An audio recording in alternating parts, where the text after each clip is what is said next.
చంద్రబాబు ఇటు జగన్కు ఎన్నికల సంఘం ఊహించని షాక్. అటు జగన్ ఇటు చంద్రబాబుకు ఈసీ నోటీసులు అయితే జారీ చేసింది. ముఖ్యమంత్రి వైఎస్ జగన్మోహన్ రెడ్డి, ప్రతిపక్ష తెలుగుదేశం పార్టీ అధినేత నారా చంద్రబాబు నాయుడులకు కేంద్ర ఎన్నికల సంఘం నోటీసులు జారీ చేసింది.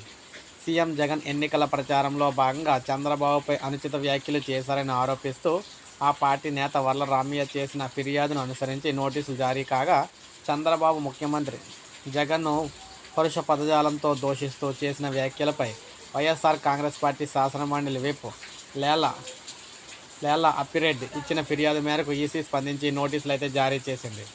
బాధ్యతాయుత పదవుల్లో ఉన్న వ్యక్తులుగా వ్యక్తిగత దూషణలు తగదని, ప్రభుత్వాల పరంగా విధి విధానాలు, ఇతర అంశాలని ఎన్నికల ప్రచారంలో ప్రస్తావించాలని కూడా స్పష్టం చేసింది. చంద్రబాబుకు గతంలో కూడా నియమావళి ఉల్లంఘనపై పలుమార్లు నోటీసులు జారీ చేశామని గుర్తు చేసింది. ఎన్నికల సందర్భంగా రాజకీయ పార్టీల మధ్య విమర్శలు హుందాగా సాగాలని వ్యాఖ్యానించింది. సో దీనికి సంబంధించి వివరణ ఇవ్వాలని కూడా చెప్పడం అయితే జరిగింది. సో ఈ విధంగా ఇద్దరికి కూడా ఊహించిన షాక్ అయితే ఇచ్చారన్నమాట. సో ఇప్పుడు అప్డేట్ వచ్చింది. ఒక లైక్ చేయండి, సబ్స్క్రైబ్ చేసుకోవద్దు, మన ఛానల్ సబ్స్క్రైబ్ చేసుకోండి.